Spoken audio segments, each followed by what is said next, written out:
Martes mga mare, marami na ang bumili ng kandila sa Divisoria sa Maynila.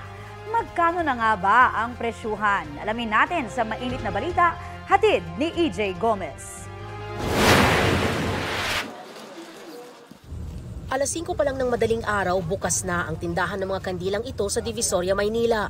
Marami agad ang mga suking bumili, gaya na lang ni Maricon. Pag yung makipagsabayan ka, pag dinagsa, natural lang yun. Pagod, siksikan, init, diba?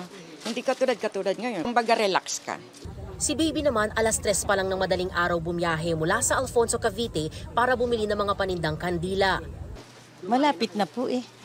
Marami na po namimili. Kahit naman walang okasyon namimili kami ng kandila, di pagka mag-uundras, medyo nagdadagdag ng kaunti.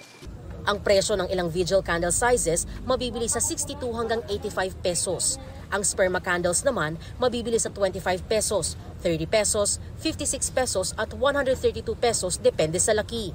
Sa mga gusto naman ng mga kandila na hindi mabilis matunaw, may special candles na may iba't ibang kulay at laki na ibinebenta sa 104 pesos hanggang 255 pesos.